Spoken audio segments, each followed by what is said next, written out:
On donne la parole à Bouker Elgir de cabinet IFAS pour qu'il nous fasse une introduction sur la finance islamique. Qu'est-ce qu'il entend parler de la finance islamique en France, droit, politique et faisabilité. بارك الله فيك. السلام عليكم. بسم الله الرحمن الرحيم والصلاة والسلام على سيدنا محمد وعلى آله وصحبه أجمعين. أشهد أن لا إله إلا الله وحده لا شريك له وأشهد أن سيدنا وحبيبنا ومعلمنا محمد صلى الله عليه وسلم. Bonjour à toutes et à tous. Encore une fois, salam alaikum. Merci à l'association d'organiser cet événement. Je prie Allah subhanahu wa ta'ala pour qu'il vous accorde le succès dans votre projet qui est celui de la mosquée. Allah subhanahu wa ta'ala le facilite et vous mettre la baraka à tous ceux qui y contribueront de près ou de loin. Alors, je suis là aujourd'hui au nom du cabinet IFAS, qui est une société de conseil spécialisée dans la finance islamique. On est installé en Angleterre, on est installé en France et dans le Golfe. Alors, en théorie, c'était notre directeur général, M. Raza, qui est natif de Belin, qui devait faire l'intervention, mais Al-Nassaf, il voyage aujourd'hui. Il m'a demandé de le remplacer, je suis en charge du bureau français. Notre rôle, notre activité, c'est d'accompagner les établissements financiers, que ce soit des sociétés d'assurance, que ce soit des banques, que ce soit des gestionnaires d'actifs, enfin, bref, tout ce qui touche de près ou de loin au monde de la finance, pour la mise en place de produits financiers islamiques, ou plutôt d'institutions financières islamiques. Alors, je vais essayer, dans le temps qui m'est imparti, avant de rentrer sur où on en est sur la finance islamique en France, où on en est sur la finance islamique en Europe. Déjà, qu'est-ce que la finance islamique? Si je vous demandais à vous, très cher public, de me donner votre définition de la finance islamique, comment vous la définiriez? J'aime bien échanger avec les participants, quand on a un peu le temps. Donc, qui pourrait nous donner une définition de la finance islamique? Allez, bismillah, tafadhal. Dites-le fort.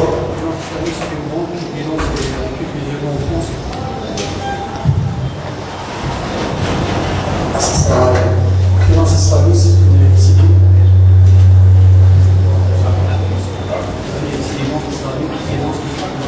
Alors je répète, la finance islamique, c'est les banques islamiques qui financent les cultes musulmans en France. Ça, c'est la définition donnée par monsieur. Est-ce qu'il y a quelqu'un d'autre qui veut... Oui.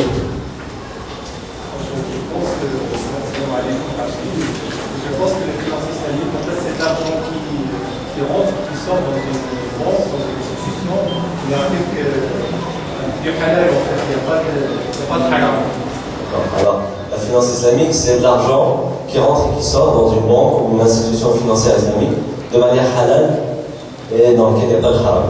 Alors justement, c'est quoi ce halal et c'est quoi ce haram dans la finance islamique? Monsieur à côté. Je pense qu'il y a deux acteurs. Il faut qu'ils se soient et pour les gains, il faut les faire.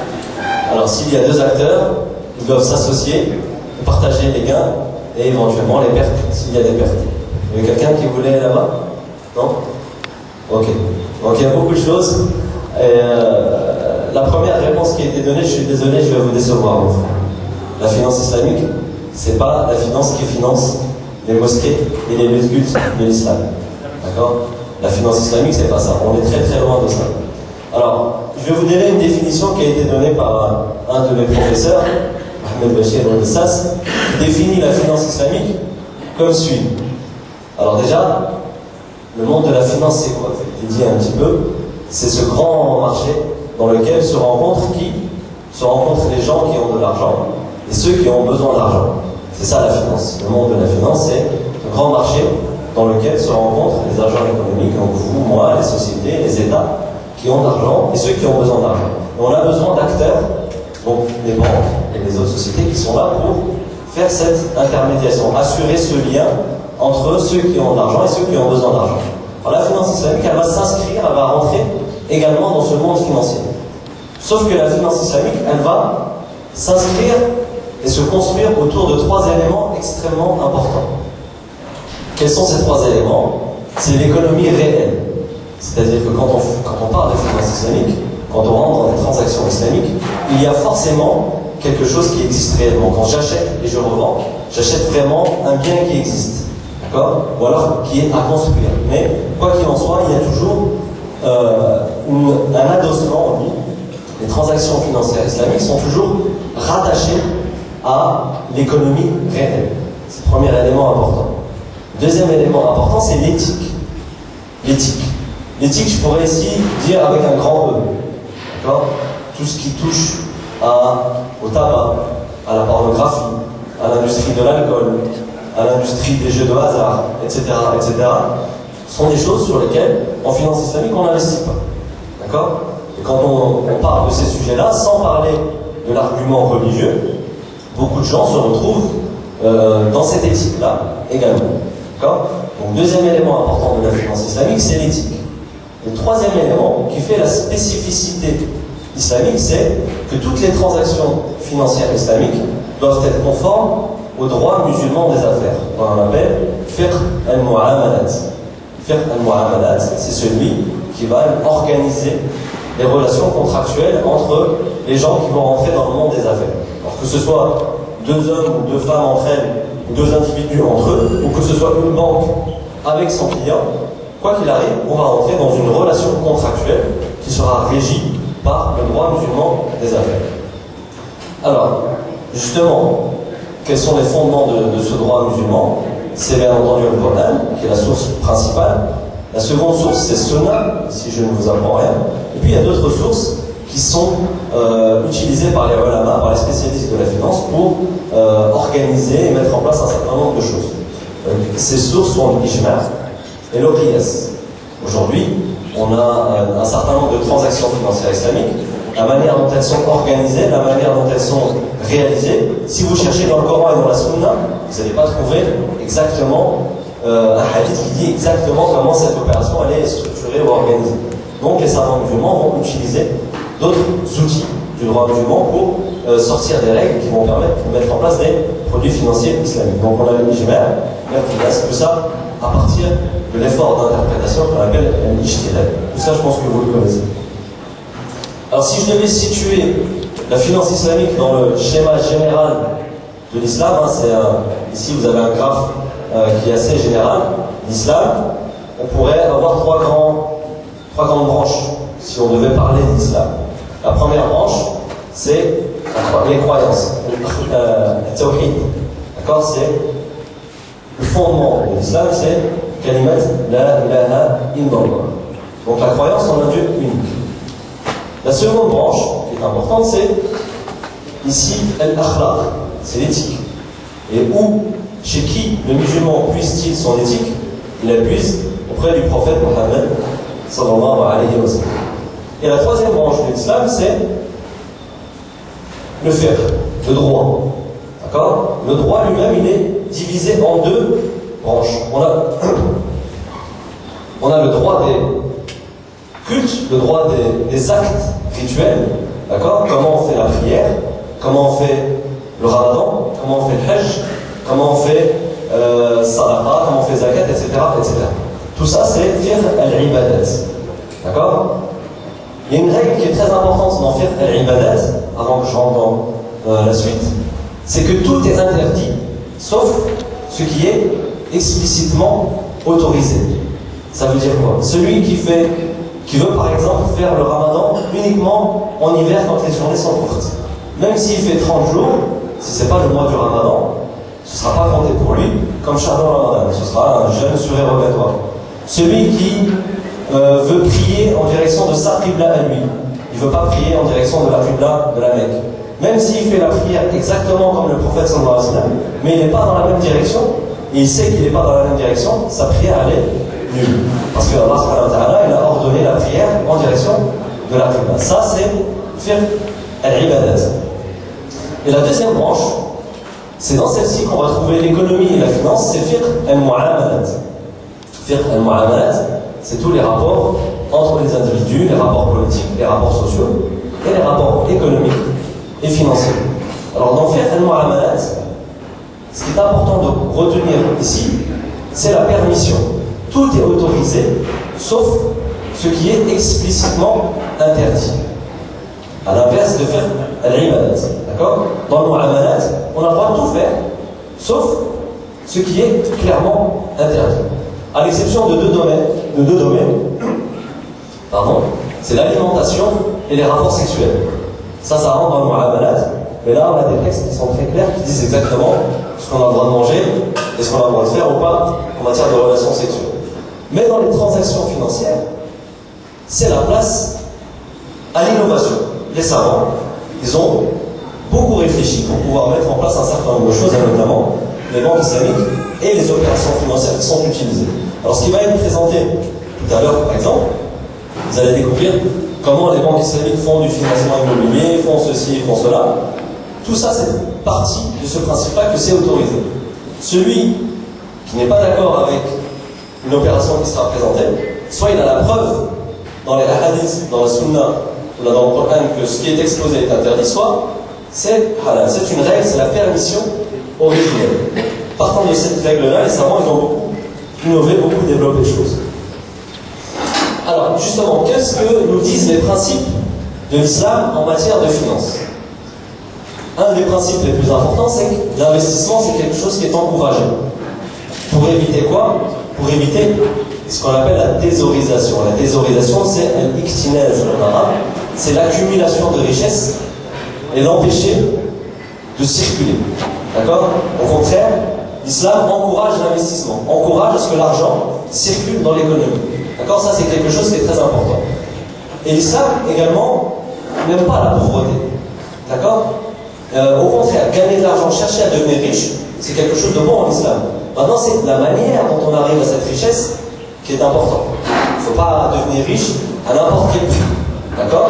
Le prophète sallallahu alayhi wa sallam, il se demandait à Allah de le préserver contre la pauvreté, contre l'endettement. D'accord? Donc, le musulman, il n'est pas né pour vivre pauvre. Au contraire, il est né pour vivre bien, tout en respectant, bien entendu, sa religion. Donc, chercher à devenir riche, ce n'est pas incompatible avec la religion musulmane. Alors, la finance islamique, elle va également nous donner un certain nombre de cadres et d'opérations qui vont être strictement en conformité avec le droit musulman des affaires, justement. Alors, ces contrats, ils vont impliquer, comme l'a dit le monsieur tout à l'heure, parfois le partage des pertes et des profits.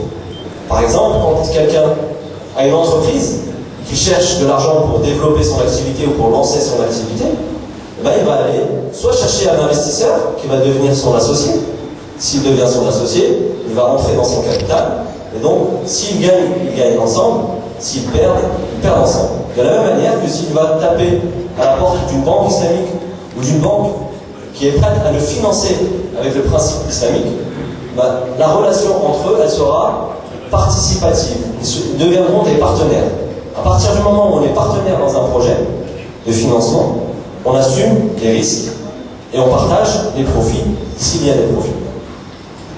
Deuxième élément important, c'est en matière de transactions purement commerciales. En finance islamique, on n'a pas le droit de vendre ce qui ne nous appartient pas. D'accord? Quand une banque achète un bien, puis le revend en prenant une marge dans la transaction, un profit, d'accord? Si elle n'est pas devenue réellement et effectivement propriétaire de la marchandise qu'elle a vendue, c'est une opération qui n'est pas islamique. Parce que c'est au moment où l'on devient propriétaire que l'on assume le risque, justement, sur ce bien qu'on a acheté. Imaginons, la banque achète une voiture pour la revendre à son client, elle achète 10 000 € pour la revendre 15 000 €, le client va payer en plusieurs fois, par exemple. La banque, elle est obligée d'être propriétaire même une heure, même une demi-heure. Et le client, il peut toujours changer d'avis au moment où la banque est devenue propriétaire. Et si le client a changé d'avis, c'est une perte pour la banque. La banque devra trouver quelqu'un d'autre pour acheter cette voiture. Même si le client il est d'accord, admettons la banque a acheté la voiture à 8h du matin, elle a rendez-vous à 11h avec son client pour faire la deuxième transaction. Si dans cet intervalle de temps, la voiture brûle, c'est la banque qui assume la perte totalement sur le bien. Donc, un des principes importants en finance islamique, c'est que je n'ai pas le droit de vendre ce qui ne m'appartient pas. Et ce que je suis en train de dire là, ça ne s'applique pas uniquement pour les banques.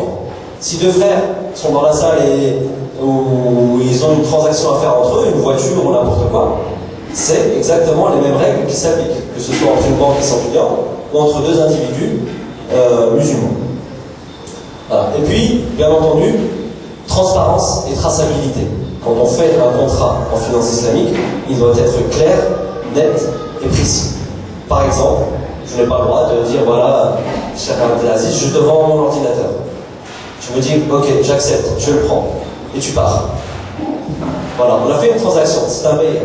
Je lui ai vendu mon ordinateur, mais on n'a pas parlé du prix, on n'a pas parlé des caractéristiques de l'ordinateur. Donc, c'est une transaction qui est haram. Donc il faut, avant de se séparer, de se séparer, mettre en place exactement les termes du contrat de vente qu'on vient de conclure. Donc pareil, dans les contrats qui sont proposés par les banques islamiques, il y a transparence et traçabilité. Alors, toujours les principes, certains autres principes que vous connaissez. Bien entendu, on n'a pas le droit d'investir ni d'acheter. Tout à l'heure, avant qu'on commence, on m'a posé des questions sur le marché des actions. Ceux qui veulent investir sur le marché des actions, vous n'avez pas le droit d'acheter des actions de sociétés qui sont dans des secteurs haram. Je sais par exemple souvent, quand on est client de banque, les banques appellent leurs clients et leur disent voilà, on est en train d'ouvrir notre capital, est-ce que vous voulez acheter des actions de votre banque? Crédit Lyonnais, Crédit Agricole, Société Générale, peu importe. D'accord? Acheter des actions de banque, c'est haram. Parce que l'activité bancaire conventionnelle, elle est haram. Parce qu'il y a de l'intérêt dedans. Pareil, vous n'avez pas le droit d'acheter des actions de sociétés qui sont dans la pornographie, les jeux de hasard, etc. Tout ce qui est contraire à l'éthique islamique. On n'a pas le droit de consommer, on n'a pas le droit d'acheter, on n'a pas le droit de travailler non plus dans ces sociétés-là. Vous voyez, donc c'est à tous les niveaux. Et puis, en matière purement financière maintenant, il y a 3 autres interdictions importantes. Première, c'est la spéculation excessive. Je ne vais pas trop m'attarder sur cette notion-là. C'est une manière d'investir sur les marchés financiers qui nous renvoie au pari. Al-Maysir, une notion coranique qui est je mise, d'accord, pour gagner beaucoup. Sur les marchés financiers aujourd'hui, il y a des gens vraiment qui n'investissent pas mais qui parient. Ce ne sont même pas les musulmans d'ailleurs qui en parlent. Les hautes autorités, en pleine période de crise, disent qu'il va falloir remettre un petit peu d'ordre sur les marchés financiers parce qu'il y a trop de spéculation. Il y a trop de spéculateurs sur les marchés financiers qui induisent les marchés dans une orientation qui n'est pas du tout la bonne. Donc je ne m'attarde pas trop là-dessus parce que c'est un petit peu technique. Deuxième élément qui est important, c'est le rara. Le rara, c'est, je l'ai donné dans l'exemple que j'ai fait avec Abdelaziz, c'est l'incertitude dans un contrat. C'est l'aléa dans un contrat. D'accord? On parle ici de l'aléa dans un contrat, dans une transaction. Je ne parle pas de l'aléa au sens général. Parce que dans une heure, on ne sait pas si on va être là. Ça aussi, c'est aléatoire. Ce n'est pas de ça dont il est question. Naha Rasulullah sallallahu alayhi wa sallam an bay'ul gharar. C'est un hadith rapporté par Abdullah ibn Umar. Donc on n'a pas le droit de faire une transaction qui est aléatoire. Je vends ma voiture à mon frère, viens ici, on parle du prix de la voiture, on parle des caractéristiques de la voiture, etc. etc. On se met d'accord avant de se séparer. D'accord? Même si tu ne m'as pas encore payé, on s'est mis d'accord sur les modalités de paiement. Tu me payes dans 1 an, dans 3 ans, dans 3 mois, dans 2 semaines, mais ce qui est important, c'est au moment où on fait l'offre et l'acceptation, au moment où il y a rencontre des consentements, ijaba wa qaboul, c'est à ce moment-là qu'il doit y avoir clarté dans le contrat qu'on est en train de signer. D'accord? Que ce soit un contrat papier ou qu'on se serve la main. D'accord? Et dans les banques islamiques, ça c'est quelque chose qui est extrêmement important. Mais pas que dans les banques islamiques. Il y a un autre contrat qu'on a, je pense, à 90% dans la salle, on en a tous un, dans lequel il y a beaucoup de râles. À votre avis, c'est lequel? L'assurance, exactement.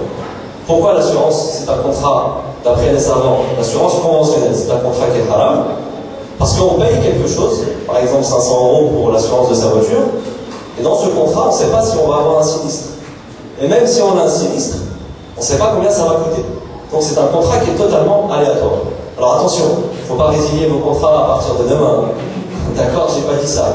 C'est un contrat haram. Il existe une assurance islamique qui n'existait pas encore en France, mais comme l'assurance, c'est obligatoire en France, les voitures doivent être assurées, les maisons doivent être assurées. Donc, n'allez pas résilier parce que vous venez d'apprendre que le contrat d'assurance est haram. Peut-être que certains le savaient déjà. D'accord? Surtout si vous avez un accident pour 2, il y a un malus. Ça, c'est autre chose encore. Je prendrai les questions après si vous voulez bien. Donc juste, mais il existe une assurance islamique qui est très proche de l'esprit des mutuelles. D'accord? L'esprit mutuel, c'est-à-dire on met tous de l'argent dans un pot, et si demain l'un d'entre nous a un problème, et qu'il a cotisé dans ce pot, on va prendre dans ce pot pour lui venir en aide ou pour lui payer son sinistre. Voilà, ça c'est le schéma très très très simplifié que je viens de vous donner de l'assurance islamique qui est très proche de la mutuelle à la française. D'accord? Voilà. Et puis, dernière interdiction qui est extrêmement importante, c'est l'interdiction du riba. Le riba, c'est quoi le riba? Le riba, il a plusieurs formes. D'accord? Il y a le riba al-fadl. Le riba al-fadl, c'est le riba des transactions de troc. À l'époque, on échangeait des fois de la marchandise contre une autre marchandise. On a un hadith dans lequel un compagnon du prophète sallallahu alayhi wa sallam est venu le voir et lui a dit: Ya Rasoul, j'ai échangé 2 kilos de dattes de mauvaise qualité contre 1 kilo de dattes de bonne qualité. Le prophète sallallahu alayhi wa sallam lui a dit: ah, ça c'est du riba. Tu aurais pu vendre tes 2 kilos de dattes de mauvaise qualité sur le marché, puis racheter 1 kilo de dattes de bonne qualité. D'accord? Ça c'est une forme de riba. Ensuite, on a un hadith qui parle de l'or, de l'argent, des dattes, du blé, de l'orge, etc., etc. Alors, c'est très important pour ceux qui vont au pays et qui font des transactions de sarf. Le sarf, ça rentre dans cette typologie de riba. Le sarf, les transactions de change doivent se faire main à la main et immédiatement. Par exemple, si quelqu'un veut échanger 10 000 euros contre l'équivalent en dirhams, il ne doit pas dire à son ami ou à son frère: tu me donneras les dirhams dans un mois. D'accord? Normalement, il doit prendre les dirhams tout de suite. D'accord? Yadem billet et au comptant, et la totalité. D'accord? Il faut faire très attention à ce genre de transactions parce que, selon le droit musulman, elles sont réglementées. Deuxième forme de riba, qui est la plus connue, c'est le riba que l'on trouve dans les prêts. D'accord? C'est tout surplus, d'accord, que l'on reçoit ou que l'on donne dans un contrat de prêt. Tout surplus qui est conditionné dans le contrat de prêt. Par exemple, je te prête 1000 euros, Aziz, à condition que dans un an, tu me rendes 1200 euros. Ça, c'est du riba. D'accord? On a mis une condition dans le contrat de prêt. Voilà. Par contre, si le contrat de prêt, c'est je te prête 1000 à condition que dans un an, tu me rendes 1000. Tu me rends la même chose. Un an plus tard, il vient me voir et me dit: tiens, t'es 1000 plus 50. Ça, est-ce que c'est du riba ou pas? Non? Tout le monde est d'accord? C'est un cadeau. Effectivement. C'est pas considéré comme du riba. À condition que ce ne soit pas une pratique que tout le monde fait. Il ne faut pas que ça devienne une pratique, une coutume. D'accord? Si c'est comme ça, occasionnel, ponctuel, mais si c'est tout le village fait la même chose, là, ça devient du off, ça devient du riba. Ok? Autre forme de riba, je te prête 1000 à condition que tu me vends ta voiture 300. Et je tire un avantage du prêt que je fais. Ça aussi, c'est considéré comme une forme de riba. Kullu qard jarra manfa'a fahuwa riba. Tout prêt qui donne un avantage, d'accord, devient du riba. Voilà. Donc maintenant, cette application du riba, on va la retrouver dans quoi? Dans les prêts, dans les banques classiques, mais également dans tout ce qui est produits de placement, tout ce qui est livret A, etc., etc. Tous les produits dans lesquels vous donnez des intérêts, vous prenez des intérêts, d'accord, ceux-là sont considérés par ijma', par la majorité des savants qui disent qu'ils sont haram. Okay? Et là-dessus, il y a consensus. Il n'y a pas de oui, peut-être, etc. Il y a eu dans les années 50 quelques savants qui ont dit l'intérêt bancaire, on peut réfléchir un peu, mais il n'y a pas eu ijma' sur cette position qui a été prise par ces savants-là.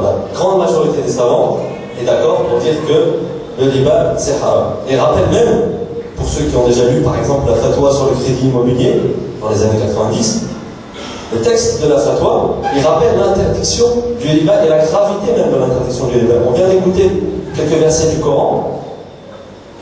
Le dernier ou l'avant-dernier verset, je crois, Allahu a'lam, je ne sais pas si dans la hiérarchie dans les interdictions en islam, si Allah subhanahu wa ta'ala, il a déjà évoqué la guerre de sa part et de son prophète à ceux qui touchent le riba. C'est quand même assez grave dans la hiérarchie des péchés. D'accord? On a aussi des hadiths, je ne les ai pas là, mais par exemple, لعن الله آكل الربا موكل الربا كاتبين وشاهدين. Dieu, ça c'est un propos du prophète sallallahu alayhi wa sallam, qui dit quoi? Dieu a maudit celui qui prend le riba, celui qui donne le riba, celui qui est témoin de la transaction, celui qui écrit la transaction. La fin du hadith, il dit hum sawa. Il dit ils sont tous les mêmes dans la culpabilité. Il n'a pas dit celui qui donne il est moins grave que celui qui prend. Il a dit celui qui donne, qui prend, qui écrit la transaction, qui est témoin, tous pareils. Tous la malédiction d'Allah subhanahu wa ta'ala, qu'Allah nous en préserve. Puis il y a d'autres hadiths aussi où le prophète sallallahu alayhi wa sallam dit que l'acte du riba c'est pire que 36 actes de fornication. Vous voyez, c'est vraiment pour vous sensibiliser sur la gravité du péché du riba. Alors, justement, comment font pour les banques islamiques vivre sans faire de riba? Mais avant d'entrer un petit peu plus dans le détail là, bien comprendre les différences entre la finance conventionnelle et la finance islamique. Ce que je viens de vous dire là en l'espace d'un petit quart d'heure, ça ne suffit pas. D'accord? Il faudrait en réalité faire des jours et des jours de conférences sur les thématiques suivantes. Par exemple, la première c'est l'argent. À partir du moment où l'argent, le riba c'est interdit, c'est qu'en finance islamique, on ne considère pas l'argent comme une marchandise. Alors qu'aujourd'hui, dans la finance conventionnelle, l'argent c'est devenu une marchandise. Quand je te prête pour que tu me rendes plus, c'est comme si je t'avais vendu de l'argent, ou je t'ai loué de l'argent. En islam, l'argent ne peut pas être une marchandise qui se vend ou qui se loue. D'accord? Pour bien distinguer entre finance islamique et finance classique, il y a quelques éléments ici vraiment qui font cette différence-là. Donc la première, c'est l'argent. La deuxième, c'est le temps. Le temps. Dans la finance conventionnelle, aujourd'hui, comment est-ce qu'on fait le temps? On connaît le court terme, le moyen terme et le long terme. Voilà, c'est les trois grandes échelles que tout le monde connaît. D'ailleurs, dans la finance conventionnelle, aujourd'hui, c'est le court-termisme absolu. Il faut gagner vite, il faut gagner plus en dépensant moins, mais toujours plus vite. C'est un peu le problème qu'il y a dans le monde, dans le capitalisme d'aujourd'hui. Alors que dans la finance islamique, et dans l'islam en général, le temps, il ne s'arrête pas à long terme. Le musulman, l'investisseur musulman, le banquier islamique, il considère aussi que tout ce qu'il fait, il aura des comptes à rendre quand il va mourir. Donc il intègre dans sa réflexion aussi la notion du temps après la mort, que l'on n'a pas dans la finance conventionnelle. Vous connaissez certainement le hadith qui dit que chaque musulman sera interrogé sur la manière dont il aura gagné son argent et la manière dont il aura dépensé. Ça fait partie je crois, des questions premières qui seront posées aux musulmans lorsqu'il rencontrera Allah subhanahu wa ta'ala. Troisième élément, c'est la propriété. La propriété, c'est quelque chose qui est sacré. D'accord? Que ce soit dans le conventionnel ou dans l'islamique. Mais la propriété en islam, elle revient à qui? La propriété absolue, ça revient à qui? À Allah subhanahu wa ta'ala. Ça veut dire quoi? Ça veut dire que tout ce que je possède, il ne m'appartient pas. Il appartient à Allah subhanahu wa ta'ala. Donc, j'ai une responsabilité vis-à-vis de tout ce que je possède. C'est un dépôt. D'accord? Alors que quand ce lien avec Allah subhanahu wa ta'ala il est coupé, on n'a pas la même relation avec tout ce que l'on possède. Quatrième élément, c'est la richesse. Dans la finance conventionnelle, celui qui a sa maison, son grand château, sa piscine, ses belles voitures, ça y est, il est au paradis. D'accord? Alors que, selon l'islam, la richesse, c'est pas une finalité, c'est pas une fin en soi. D'accord? Celui qui est riche, alhamdulillah, celui qui est pauvre, alhamdulillah. D'accord? Ça, c'est également une différence fondamentale dans l'esprit de la finance islamique et l'esprit de la finance conventionnelle. Avant-dernier élément, c'est l'endettement. C'est tout à fait licite de s'endetter, c'est halal d'emprunter de l'argent à quelqu'un, à partir du moment où on l'emprunte de manière islamique. D'accord? Sauf que dans la finance classique, la dette, aujourd'hui, c'est devenu aussi une marchandise. Vous avez entendu parler des subprimes, il y a 2 ans, il y a 3 ans, ce qui a soi-disant causé la grosse crise financière, c'était un grand marché de quoi? Un grand marché de la dette. En islam, on n'a pas le droit de vendre une dette. D'accord? C'est très important. Dernier élément, c'est l'éthique. Je l'ai dit en introduction. L'éthique, selon la finance islamique, on ne peut jamais l'abandonner. Il ne faut pas se dire, allez, juste pendant 3 heures, je vais investir sur le secteur de l'alcool, après j'arrête. Juste là pendant 3 heures, parce que ça marche bien en ce moment, il y a beaucoup de commandes dans le monde, juste pendant 3 heures, après j'arrête. Non. Alors que dans la finance conventionnelle, à partir du moment où il y a consentement, que ce soit de l'alcool ou que ce soit la pornographie ou peu importe, on peut y aller. Alors que dans la finance islamique, l'éthique, on ne peut jamais l'abandonner, même pas une seule seconde. Voilà, ça c'était les grands principes. Là je vais faire assez vite, juste sur l'historique de l'évolution de la finance islamique. Alors c'est vrai que la finance islamique, elle est née, vous allez me dire, avec la révélation, le Coran et la Sunna, mais en tant que marché financier tel qu'on connaît aujourd'hui, ça arrivait que très tard. Vers la fin du 19e, début du 20e siècle, on ne parlait pas encore de banque islamique, on parlait plus de banque nationale arabe. À l'époque, les ulama commençaient un peu à se dire comment faire pour mettre en place des banques sans riba, etc. Mais c'était resté un débat entre ulama. C'est qu'à partir des années 60, précisément en 63, ou en Égypte, il y a une première banque islamique qui va ouvrir ses portes. Vous voyez, premier pays musulman qui a une première banque 100% islamique en Égypte, dans un petit village qui s'appelle Meit Qama. Et elle est née de la volonté de gens qui ne voulaient pas aller dans la banque classique. Pas parce qu'ils étaient pauvres, parce qu'ils rejetaient complètement la banque classique, à cause du riba. Cette expérience, elle n'aura pas duré longtemps, à cause de contexte politique de l'époque, de l'Égypte, etc. Mais au moins, elle aura le mérite de prouver que ça peut exister. En 67, première institution financière qui existe encore aujourd'hui, elle est née en Malaisie, 1967. Pareil, là, c'est des gens qui voulaient partir au Hajj, qui cherchaient un moyen de mettre de l'argent de côté pour le faire travailler de manière halal, le récupérer au bout de quelques années et pour pouvoir partir au Hajj. Ça, c'est une institution qui existe encore aujourd'hui, qui est en Malaisie et qui pèse aujourd'hui plusieurs millions de monnaies de ringgit. C'est la monnaie malaisienne. À partir de là, 73, 75, là, c'est les grandes banques qui commencent à ouvrir leurs portes, notamment en Arabie Saoudite. La banque islamique de développement. C'est un peu la banque des États. D'accord? Ça, c'est une banque qui existe aujourd'hui encore. On a également à Dubaï. Dubaï Islamic Bank.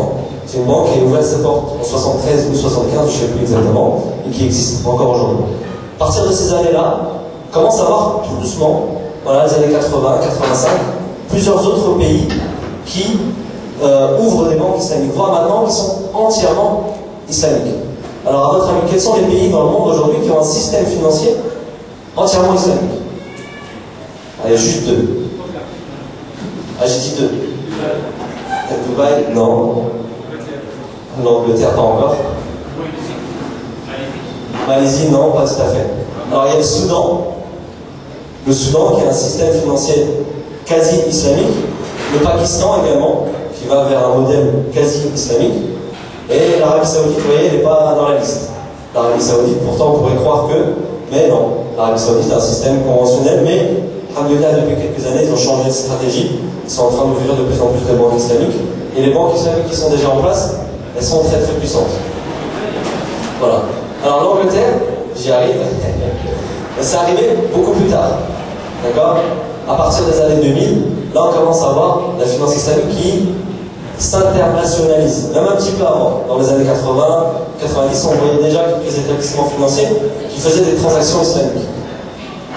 À partir des années 2000, là on voit vraiment, surtout l'Angleterre en effet, qui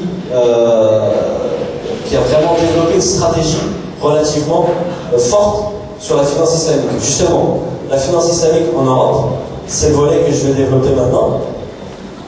On va s'arrêter quelques instants sur le Royaume-Uni parce que c'est le plus proche de nous. D'accord ? Alors la finance islamique, elle existe également au Luxembourg. Il y a un petit peu de finance islamique en Suisse. Il y a beaucoup de finance islamique en Angleterre. C'est pour ça que je vais m'arrêter un petit peu plus sur l'Angleterre et ensuite vous parler de la France qui vous intéresse le plus. Alors, la finance islamique au Royaume-Uni, Où on en est? Alors, l'Angleterre, il y a beaucoup de très très forte activité islamique. D'accord? On compte aujourd'hui près de, je sais pas, je crois au moins une vingtaine d'institutions financières, une vingtaine de banques et sociétés d'assurance au total, 20 établissements qui font des produits financiers islamiques. Ce qui est très intéressant de noter, c'est que la finance islamique, elle n'a pas commencé par les banques islamiques en Angleterre. En Angleterre, la finance islamique, elle a commencé dans les banques classiques. C'est d'abord la City, HSBC et d'autres, Barclays, qui ont fait de la finance islamique avant même qu'il y ait une banque 100% islamique en Angleterre. La première banque 100% islamique en Angleterre, elle a ouvert ses portes en 2004. C'est la fameuse Islamic Bank of Britain. C'est la banque de détail. La banque de détail, c'est la banque de Monsieur Tout-le-Monde. Et sinon, avant, il y avait des banques d'investissement. C'est les banques qui font du business à un niveau plus important, plutôt au niveau professionnel, au niveau marché, au niveau international. Aujourd'hui, on en compte au moins 5 banques qui sont intégralement islamiques, qui font que des produits financiers islamiques. On a également, depuis 2008, une société d'assurance islamique. Malheureusement, cette société, son activité a eu un petit problème, donc elle est un peu suspendue, mais elle a eu le mérite d'exister, de se lancer en 2008 en plein cœur de la crise. Qu'est-ce que je pourrais vous dire d'autre encore sur l'Angleterre? Une vingtaine de produits. Voilà, première banque, ce qui est intéressant de noter et très important, c'est qu'en 2004, Islamic Bank of Britain, c'est d'abord et avant tout une banque 100% européenne, c'est-à-dire de 100% de droit anglais, même si elle est dite islamique, mais elle est conforme également à la réglementation locale. D'accord? Vous allez le voir tout à l'heure avec le frère Amin, quand il va vous expliquer un peu plus les produits, comment ça marche. Vous allez voir que c'est fondamentalement différent d'une banque classique. Mais le plus important, c'est également d'être conforme au droit local, qui n'est pas un droit musulman. D'accord? Voilà sur l'Angleterre. Alors ce qui était intéressant de noter, c'est que les autorités anglaises, ils ont déployé beaucoup d'énergie pour justement faire en sorte que Londres, aujourd'hui, soit à l'échelle du monde occidental, la ville où la finance islamique est extrêmement développée. C'est la place numéro 1 à l'échelle du monde occidental, c'est l'Angleterre sur la finance islamique. Mais parce que les Anglais ont une approche pragmatique. Les Anglais ont un logiciel dans leur cerveau qui est complètement différent de celui des Français. Ça fait au moins 20 ans qu'ils ont compris que leur pays avait un grand intérêt à développer la finance islamique. D'accord? Alors que les autorités françaises se sont réveillées que tout récemment, en 2008. Déjà dans les années 2005-2006, lorsque Gordon Brown était ministre des Finances, il n'hésitait pas à introduire un discours devant tous les parlementaires. Par quoi? Par un hadith du prophète sallallahu alayhi wa sallam, dans lequel il soulignait que le prophète Mohammed c'était un très grand commerçant.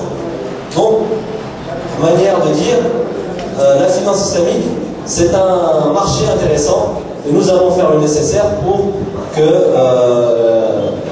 les aménagements soient faits au niveau de la fiscalité, au niveau du droit, pour mettre en place et favoriser le développement de la finance islamique. Voilà, ça c'est pour souligner qu'en Angleterre, tout le monde s'y est mis, à la fois les autorités, à la fois les consommateurs, l'éducation, c'est-à-dire qu'aujourd'hui il y a, je sais pas, une trentaine ou une quarantaine d'établissements qui proposent la formation en finance islamique, les régulateurs c'est les autorités bancaires et les autorités de marché, et également les professionnels. Donc, il y a un ensemble d'acteurs qui vraiment se sont mobilisés sur 15-20 ans pour faire aujourd'hui de Londres la première place européenne, même plus la première place occidentale de la finance islamique.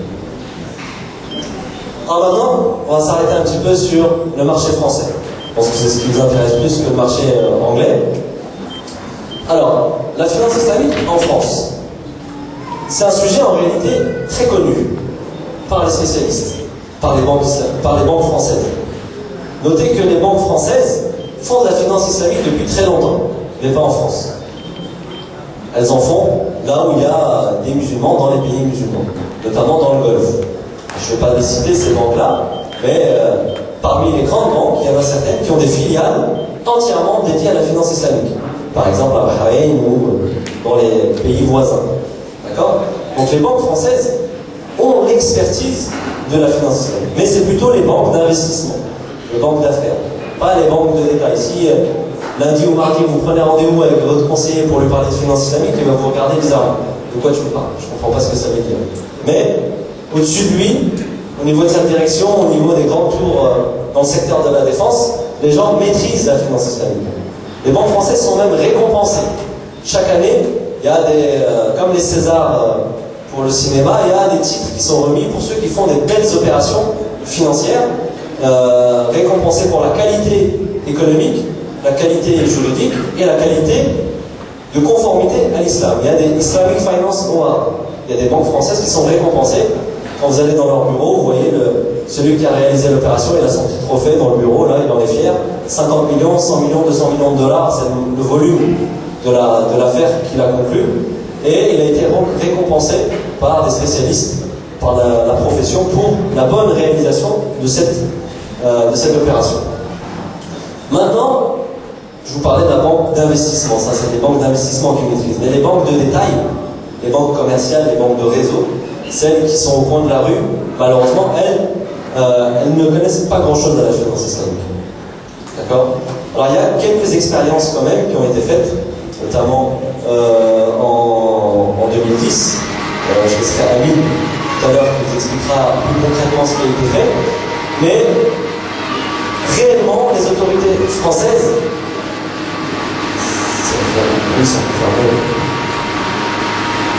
les autorités françaises se sont réellement intéressées à la finance islamique en 2008, en plein cœur de la crise. D'accord? À l'époque, Christine Lagarde, ministre des Finances, avait fait entre 2008 et 2009, si vous cherchez sur internet, il y a un tas de vidéos où Madame Lagarde avait fait des conférences où elle disait la finance islamique c'est bien, il y a des principes, ça interdit la spéculation, on doit s'inspirer de la finance islamique pour moraliser un peu ce qui se passe sur le monde de la finance, etc. etc. Elle avait même appris des termes arabes, la murabaha, l'interdiction du garar, etc., etc. Cherchez un petit peu sur Google, vous allez voir. Pour vous dire que les autorités françaises, depuis 2008, se sont réveillées et ont dit ok, il faut qu'on réfléchisse à comment faire pour attirer des investisseurs islamiques. Ça ne veut pas dire grand-chose, investisseurs islamiques, mais bon, pour simplifier, comment faire pour attirer les gens qui ont de l'argent à l'étranger et qui veulent investir chez nous de manière islamique. Donc il fallait réfléchir à un régime juridique, fiscal et la réglementation bancaire. Alors, les autorités ont tout de suite dit on ne va pas changer les lois. Il est hors de question de changer les lois, on est dans un pays laïque, etc. etc. D'accord, ne changeons pas les lois. Ce qui était le plus important de faire, c'était surtout de changer la fiscalité. La fiscalité des produits financiers islamiques pour pas qu'ils soient trop chers. Si vous comparez un crédit classique pour acheter sa maison, par exemple, il y a un environnement fiscal. Vous pouvez déduire les intérêts, etc. etc. Et puis, d'une manière générale, les intérêts ont une fiscalité qui leur est particulière. Mais si on regarde une transaction islamique, par exemple la banque achète et revend, il n'y a pas d'intérêt dans la transaction. C'est du profit. Et donc c'est un régime fiscal qui n'est pas le même. D'accord? Et si on n'avait pas changé ce régime fiscal-là, aujourd'hui la finance islamique serait beaucoup plus chère, pas parce que la banque est plus gourmande, parce qu'elle veut gagner plus d'argent, mais surtout parce que la fiscalité, malheureusement, n'est pas du tout adaptée. Donc, après de grosses réflexions, un gros travail qui a été fait par des spécialistes dans tous les domaines, la réglementation bancaire, le droit, la fiscalité, même Sharia, pendant 2 ans, dans une commission qui a été mise en place par le ministère des Finances, on a eu en 2010 4 textes qui permettent aujourd'hui de faire 4 opérations islamiques que sont Murabaha, Ijara, Istisna et les soukouk. On va pas rentrer dans ces détails techniques, pas important de les apprendre ici, vous pouvez les trouver sur internet très facilement, mais intéressant de noter que même les termes arabes ont été conservés. Ceux qui cherchent un petit peu dans la fiscalité, vous allez voir qu'il y a une instruction fiscale spéciale pour la Murabaha. Elle explique comment les établissements qui font de la Murabaha doivent appliquer la taxation qui correspond à cette opération. Pareil pour l'Ijara, qui est proche du crédit bail ou du leasing. Istisna, c'est très proche de la vente en état futur d'achèvement pour ceux qui connaissent tout ça, etc. etc. C'est juste ce qui est important de souligner, c'est que quand il y a eu volonté, 2 ans plus tard, il y a eu résultat. Espérons que le nouveau gouvernement poursuive ces efforts-là et ne laisse pas la finance islamique dans les tiroirs, parce qu'il y a vraiment beaucoup d'intérêt à attirer la finance islamique, à la fois pour les musulmans de France, mais également même pour l'économie française en général. Voilà, puis il y a depuis au moins 3 ans maintenant des universités également qui proposent des formations en finance islamique, des grandes universités, des grandes écoles de commerce, il y en a au moins 4, Paris et Dauphine, vous avez Strasbourg, grande université de droit qui fait également un diplôme universitaire en finance islamique, et puis des écoles de commerce comme Lyon, comme Reims, etc., des écoles de commerce très réputées. Voilà, donc ça c'est juste pour vous donner un topo. Alors aujourd'hui, concrètement, où on en est sur les produits pour les particuliers.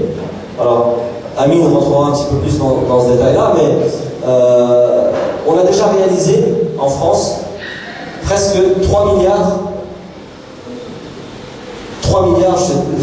d'euros qui ont été investis en France de manière islamique. Je vous ai donné quelques exemples au début.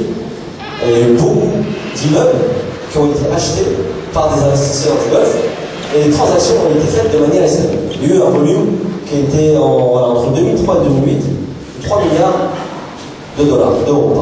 Juste pour vous dire que la technicité, on la connaît, on sait faire. Les banques françaises savent faire. Maintenant, pour tout ce qui est financement immobilier, je sais que c'est le produit qui intéresse le plus de monde. C'est beaucoup plus complexe quand il s'agit du particulier. Quand on est entre entreprises, par exemple, il n'y a pas le code de la consommation qui entre en ligne de compte. Mais dès qu'on passe à monsieur tout le monde, là, au niveau de la réglementation et au niveau des lois, on fait face à des textes qui sont un petit peu plus complexes. Donc on ne peut pas faire exactement les mêmes opérations qu'on peut faire entre 2 personnes morales qu'on peut faire avec un particulier. On a quand même réussi, en 2010, à faire un premier financement immobilier, entre guillemets, halal, d'accord, qui a été réalisé par une société qui intervient juste après moi. Je vous en dirai un petit peu plus. Ce qui est important de retenir ici, c'est que ça a été fait par une banque française, une grande banque française, je ne vais pas la citer, pour un résident français. Comme c'est un financement immobilier, il y avait également un notaire français. Vous voyez ? Donc toutes les, j'ai envie de dire, les ingrédients ont été réunis pour pouvoir faire une opération financière islamique en France avec des acteurs français sans jamais franchir les limites du droit français, tout en étant à la fois conforme au droit français, conforme au droit musulman. Et le troisième paramètre, c'est que ça doit être rentable pour la banque qui le fait. Et ça, c'est le plus grand défi à relever pour la finance islamique, c'est justement trouver l'équilibre entre conformité sharia, conformité au droit français et également rentabilité. Parce que si on est 100% halal et que ça coûte 4 fois plus cher, il n'y a jamais personne qui va y aller. Et puis il y a également pas mal de produits de placement, des produits d'investissement qui ont été lancés. Alors pour tout ce qui est placement, il n'y a pas besoin de changer les lois. C'est uniquement trouver les bons supports d'investissement. Ça, les banquiers et les spécialistes en gestion d'actifs, on les appelle, ils savent parfaitement faire ça. Voilà, donc là, il y a toute une palette de produits que les banques vous proposent. Pour souligner ici qu'il y en a certains qui sont très faciles à convertir en produits islamiques, il y en a d'autres qui sont un petit peu plus compliqués. Je vais passer cette slide, ne pas trop m'attarder dessus. Alors, pour en savoir plus, parce que je vais m'arrêter là, vous pouvez noter ce site internet, il y a un rapport qu'on a fait avec une association dans lequel on a retracé vraiment toute l'évolution de la finance islamique en France et également le marché. Où on en est, on a également essayé d'estimer et d'évaluer le marché. Alors, je vais vous poser une question. Si demain il y a à Melun, ou à, comment on l'appelle ici, Melun. Si demain à Melun, il y a un établissement qui propose des produits financiers islamiques, qui est intéressé pour y aller, pour y souscrire? Allez, levez la main sans hésitation pour ceux qui... Tout le monde? Oh, vraiment, il y en a qui hésitent encore. Hein? Alors voilà, on va faire une petite étude de marché rapide. À peu près 70%. Vous êtes d'accord, hein? 70% de la salle se dit intéressé si demain il y a une banque qui propose un produit financier islamique à Melun. Alors dans ces 70%, Combien de personnes ont déjà téléphoné à son conseiller, à leur conseiller, pour lui dire « Madame, monsieur, je veux prendre rendez-vous pour parler avec vous des finances islamiques. Je veux acheter ma maison, j'ai un problème avec les intérêts, ma religion m'interdit, je veux vous expliquer comment ça marche. » Combien de personnes a déjà fait cette démarche? 70% des musulmans sont intéressés, et il y a 3% qui font la démarche pour ça. Alors si vous voulez que la halal dans le monde de la finance se développe, il faut exprimer le besoin. Parce que nous on fait des études de marché. Super, ça coûte très très cher. Des dizaines de milliers d'euros. D'accord? On les présente aux banquiers français. Super, c'est bien, c'est professionnel, c'est scientifique, etc. etc. Et après il me dit mais super, je ne comprends pas monsieur, moi j'ai des clients. Ils s'appellent Mohamed, Rachid, Nadia, Fatima. Apparemment ils sont musulmans. Parce qu'en France, on n'a pas le droit de recenser les gens par leur religion. Et ils nous disent, et ces gens-là, ils nous ont jamais dit qu'ils voulaient faire de la finance islamique. Pire. C'est quoi le pire? C'est que ces gens-là, quand on leur propose des crédits ou des produits de placement avec des intérêts, ben ils signent, consomment. Alors on veut des produits halal et on mange du produit halal. Moi, si j'étais banquier, je vais faire un calcul mathématique très simple. Je vais regarder combien j'ai de musulmans dans mon portefeuille. D'accord? Regardez combien qui sont intéressés par des produits islamiques. Je vais en trouver 3. Je vais en trouver 60 qui consomment des produits haram, 100% haram, 100% ribaoui. D'accord? Et je vais en trouver 40 qui ne consomment pas. Ils ont juste un compte courant. Et voilà, quand je les appelle, ah mais moi les intérêts, j'ai pas le droit. Ah mais les intérêts, on va les donner aux associations. D'accord? Donc, message très important à vous faire passer aujourd'hui. Prenez rendez-vous avec votre conseiller financier. Avant d'y aller, étudiez un petit peu la finance islamique. Allez sur le site de l'association EDIM, par exemple, qui explique bien, il y a même un DVD que vous pouvez vous procurer pour bien comprendre c'est quoi la finance islamique. Il ne faut pas y aller à son banquier et dire je veux un produit sans intérêt. Non, vous allez comprendre tout à l'heure. Amine va vous expliquer comment ça fonctionne un produit financier islamique. Voilà, on a besoin de ces produits-là. Et en plus, Madame Lagarde, faites une petite dua, la guide vers l'islam, elle a fait le nécessaire pour que vous puissiez, vous banquiers, traiter fiscalement l'opération que je vous demande de faire. Ne me dites pas que vous ne pouvez pas faire. Voilà le texte, il existe. Il est officiel, bulletin officiel des impôts. Mola Baha, Ijara, ça existe. Vous n'allez même pas lui ramener un hadith, vous n'allez pas lui ramener des pages du Coran, vous allez lui ramener un texte dans lequel il y a la fiscalité française qui parle du produit financier islamique. D'accord? Donc très important d'exprimer le besoin en matière de produits financiers si on veut que ça se développe en France. Parce que de toute façon, la banque islamique qui va venir du Golfe et ouvrir des agences partout, c'est pas pour aujourd'hui. D'accord? Qui viennent d'Angleterre, c'est pas pour aujourd'hui. Qui viennent du Maroc ou d'Algérie ou de Tunisie, c'est même pas pour ce siècle. D'accord? Donc, on pense, que la finance islamique a beaucoup plus de facilité à se développer dans les banques qui sont déjà là. Bien entendu, sous réserve que ces banquiers respectent le cahier des charges islamique. Pour ça, il y a des professionnels et des spécialistes qui sont là pour les accompagner, pour garantir la halalité, entre guillemets, de la transaction. Ce qui est important, c'est de convaincre le banquier, le fabricant du produit, qui a des consommateurs pour son produit. Si lui, il se rend compte que personne n'est intéressé, moi je me mets à la place du monsieur banquier qui ne connaît rien à tout ça, je fais un calcul mathématique très simple, et je vais y aller s'il y a du monde qui est intéressé, ne pas y aller si personne n'est intéressé. Ça, je vais passer. Ça, c'est juste quelques articles qui sont parus dans la presse qui reprenaient l'étude de marché que nous avons menée, qui estime le marché des clients intéressés à peu près à 1 million de clients, a priori musulmans, qui manifestent leur intérêt quand on leur pose la question. D'accord? 1 million sur les 4 ou 5 qui existent en France, c'est un marché intéressant. Alors, et puis on sait également que le client musulman dans une banque, il a les mêmes exigences qu'un client dans une banque classique. Il veut de la qualité, il veut du prix intéressant, il veut de la rentabilité si on lui propose un produit qui rapporte. Il faut qu'il soit halal, mais il ne faut pas qu'il soit trop cher. il faut qu'il soit halal et il faut qu'il rapporte si c'est un produit d'investissement.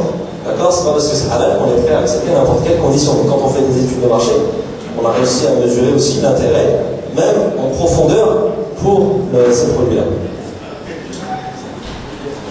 Voilà. Donc, en conclusion, si on devait poser les bonnes questions pour savoir et comprendre qu'est-ce qu'il faut pour que la finance islamique se développe, c'est effectivement, première chose, c'est que le marché se montre. Le marché sorte de juste des salles de conférence et des discussions en famille où on ne va pas de l'imam, où on parle pendant des heures et des heures de la fatwa sur le crédit immobilier, etc. Non. La fatwa sur le crédit immobilier, malheureusement, elle a immobilisé les musulmans. Dans les années 90, on a dit, voilà, il y a un chef qui a dit qu'on a le droit. Et depuis, on n'a même pas regardé cette fatwa. Les gens disent que oui, Cheikh Qaradawi, il a autorisé, allez, on y va. Cheikh Qaradawi, il n'a pas autorisé comme ça. Est-ce que tu as lu le texte de la fatwa? Non. Alors comment tu sais? C'est mon cousin qui m'a dit. Et lui, comment il sait? Il a vu sur Internet. Qu'est-ce qu'il a vu sur Internet? Il y avait un copier-coller de... Mais est-ce que quelqu'un a lu la fatwa? Non. Personne n'a lu cette fatwa-là. Quand on rentre dans les détails de la fatwa sur le crédit immobilier, on se pose une question. Il y a beaucoup de gens aujourd'hui qui nous rappellent et nous disent comment je peux faire pour convertir le crédit que j'ai signé il y a quelques années. D'accord? Donc, il faut exprimer ce besoin-là. Et de l'autre côté, j'anticipe les questions. C'est vrai que les banquiers français, ils ont quand même un peu étudié le marché. Pour être honnête avec vous. Ils ont étudié le marché. Le problème qu'ils craignent le plus, c'est les effets du quick halal. Vous vous rappelez, Quick, quand il a lancé les produits halal, ça a fait un tollé médiatique. Oh là là, comment ça? Quick, il fait des produits halal, ça y est, c'est l'islamisation de la France, c'est l'islamisation de l'Europe. Quick, ce qu'il a fait, il a fait des études de marché, il s'est rendu compte que dans certains magasins, pendant 30 jours dans l'année, il y avait une baisse d'activité.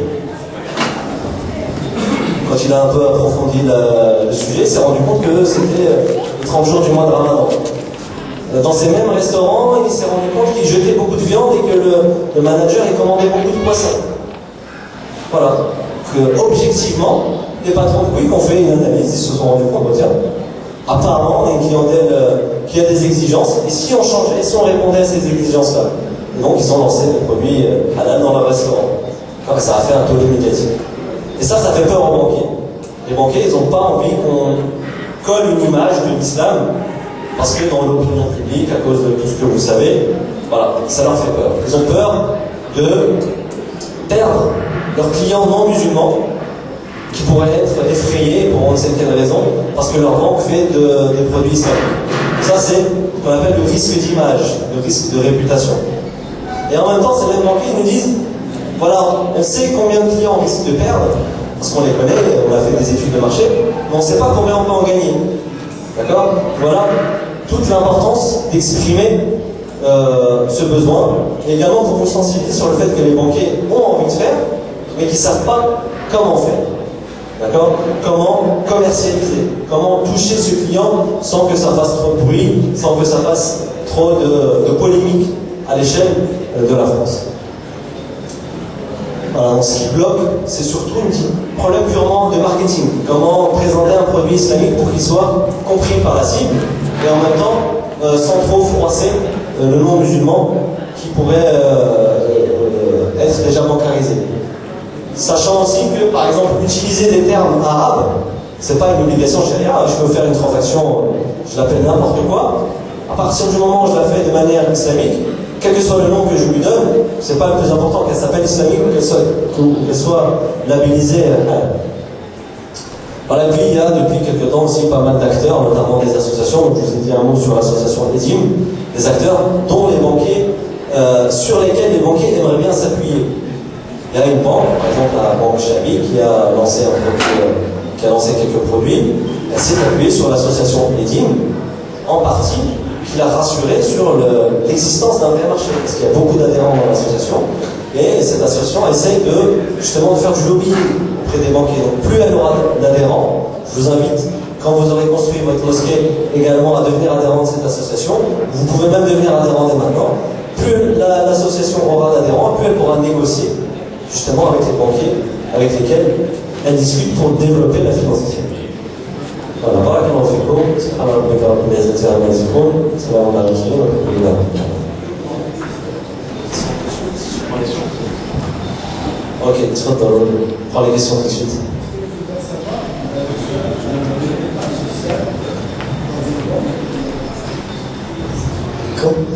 Si les parts sociales que j'ai dans une banque, est-ce que c'est halal? Deuxième question. La deuxième question, est-ce qu'il y a des assurances en vie? Est-ce que c'est bon ou pas? Alors, la première question, j'ai des parts sociales dans une banque classique. Est-ce que c'est halal ou pas? La réponse des savants à cette question, sachant que je ne suis pas savant, mais je connais leur réponse, c'est non, c'est pas halal. Il faut vous débarrasser des actions des banques conventionnelles. Le marché des banques conventionnelles est un marché haram. Voilà. Deuxième question sur l'assurance vie, je ne vais pas y répondre parce qu'elle va être traitée juste après par le frère. On va rentrer un petit peu plus dans le détail sur c'est quoi l'assurance vie et où on en est sur l'assurance vie en France. Salam alaikum. Question très importante. Nous, les consommateurs en France, on dépense notre argent en France. Aujourd'hui, vous êtes un bureau de consulting qui connaît très bien, politiquement parlant, qu'est-ce qu'elle pense la France, la législation française, pour installer une banque islamique. Sachant que ces politiques ont peur du mot banque islamique. Pour eux, si on dit banque islamique, on n'est pas laïque. Ça veut dire qu'on ne sépare pas la religion avec l'État. Cette réponse, il faut qu'elle soit obligatoirement faite par des professionnels comme vous, que pour que nous, déjà, consommateurs, on soit clair quand on va demander aux financiers de la BNP ou de Crédit Agricole, on ne lui parle pas, on lui parle de contrat qu'on va parler, on va lui donner un autre nom, peu importe, mais qu'on rentre dans l'éthique de la finance islamique. C'est très important aujourd'hui. Il y a d'autres communautés qui savent le faire. Mais il faut que notre communauté sache le faire pour ne pas essayer de faire du communautarisme à l'intérieur de la société française. Deuxième question. On parle beaucoup, c'est vrai que des produits de consommation, c'est 570 Amine qui va nous parler directement en détail de ça. Ce qu'on veut savoir, politiquement parlant, il faudrait que le marché soit ouvert. C'est qu'on nous parle de prêter 1000 milliards à des pays, qui est de l'argent virtuel. Comment se traduit cet argent en espèces? Quand on dit 1000 milliards, c'est de l'espèce quand même. Comment on voit cette machine photocopieuse qui fait de l'argent, comment on la distribue? Et nous, on voit des transactions à 1%, l'État donne de l'argent à 1%, les banques le prêtent à 6% sans rien faire. Et quand ils perdent l'argent, ils sont contents parce que déjà, ils ont vendu la moitié et ils ont gagné de l'argent. Voilà.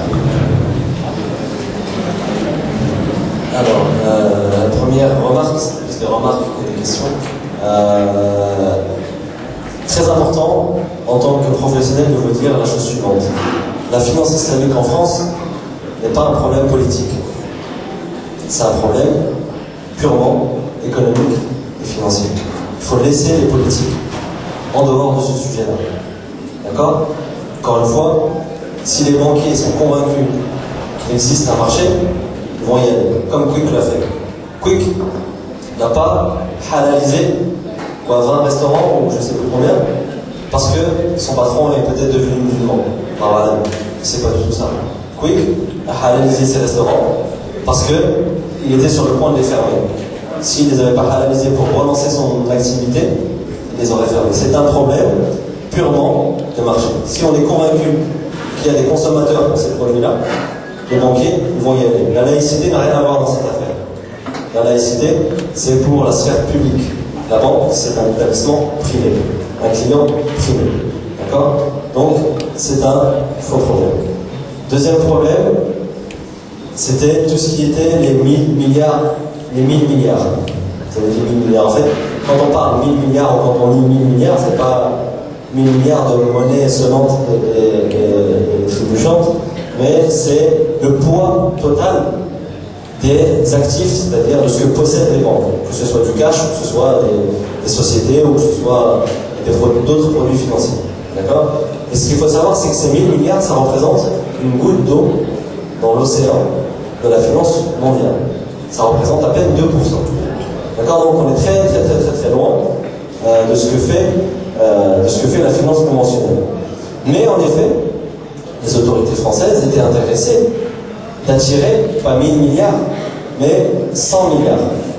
100 milliards de dollars en France. À l'époque, en 2008, il y a un rapport qui a été publié qui disait 10 mesures pour attirer 100 milliards d'investissements.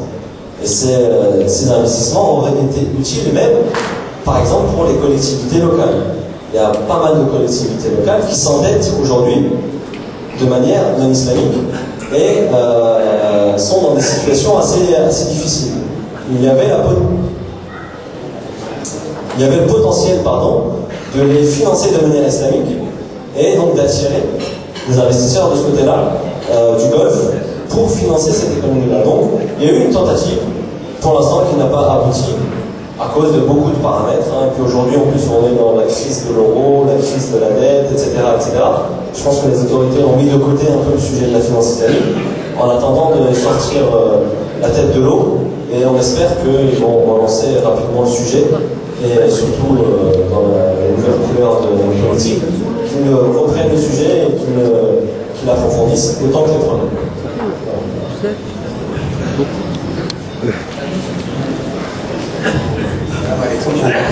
On va prendre encore 2-3 questions. Après, on passe à la prochaine conférence. S'il vous plaît, vous avez une question?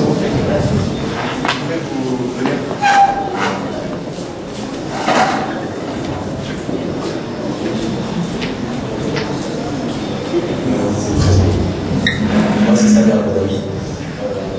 J'ai une question, c'est concernant les banques classiques dont vous avez parlé. Comment ça se passe le cloisonnement des activités dans ces banques qui se sont lancées les premières? Comment ça s'est passé à ce moment-là? Alors, la question c'est comment l'activité islamique dans une banque non islamique, comment est-ce que c'est vraiment cloisonné? Alors, les savants spécialistes de la question ont donné un cahier des charges très précis que la banque doit suivre pour pouvoir mettre en place des produits financiers islamiques. Alors, sans rentrer trop dans la technique, parce qu'on m'a demandé de ne pas trop rentrer dans la technique, mais il est question plus d'un cloisonnement qui est informatique, qui est comptable, d'accord? Informatique et comptable avant tout. C'est-à-dire que quand vous déposez votre argent dans une banque non islamique mais qui fait de l'activité islamique, vous êtes sûr à 100% dans la plupart des cas, que la banque ne va pas utiliser votre argent. Ce n'est pas votre billet à vous de 100 €, d'accord? C'est le montant qui est tracé informatiquement et comptablement. On sait le retrouver dans la banque.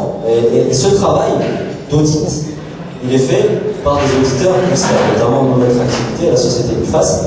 On est un auditeur charia. On est là pour regarder et vérifier de manière assez régulière que les banques respectent le cahier des charges islamique, donc notamment la séparation des fonds,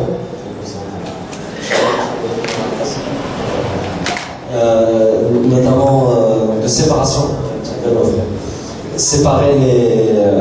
de séparation des fonds, d'accord, et d'utilisation des fonds, la provenance et l'utilisation des fonds. Tout ça, c'est tracé informatiquement et comptablement. Voilà. On a dit encore 2 questions. Le frère, tout à l'heure, il a la main.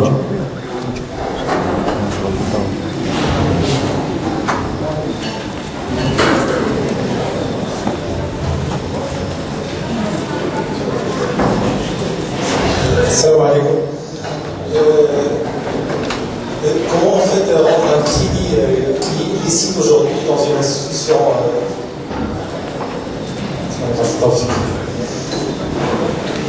Comment rendre en fait un crédit qui est en cours aujourd'hui, qui est illicite, qui est la majorité, je pense, de tout le monde, on a un crédit illicite dans une institution islamique.